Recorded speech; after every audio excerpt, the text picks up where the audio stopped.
তো ব্রাহ্মণবাড়িয়া জেলা যুব কল্যাণ পরিষদের সভাপতি ও সাধারণ সম্পাদকের মালয়েশিয়ায় আগমন উপলক্ষে মালয়েশিয়া রাজধানী কুয়ালালামপুরে হোটেল টাইম স্কোয়ারে মালয়েশিয়াস্থ ব্রাহ্মণবাড়িয়া জেলা সমিতির উদ্যোগে এক মত বিনিময় সভার আয়োজন করা হয়।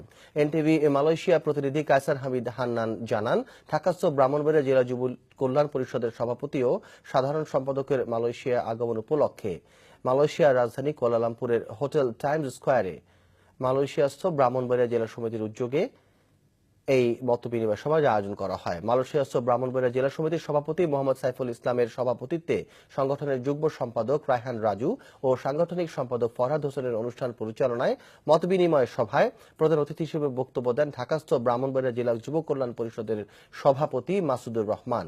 বিশেষ অতিথি হিসেবে বক্তব্য দেন ঢাকাস্থ ব্রাহ্মণবাড়িয়া জেলা যুব কল্যাণ পরিষদের সাধারণ সম্পাদক জহিরুদ্দিন বাবর, আয়োজক সংগঠনের সহ সভাপতি আব্দুল্লাহ আল সানি। স্বাগত বক্তব্য রাখেন মালয়েশিয়াস্থ ব্রাহ্মণবাড়িয়া জেলা সমিতির প্রতিষ্ঠাতা সভাপতি নাজমুল ইসলাম বাবুল।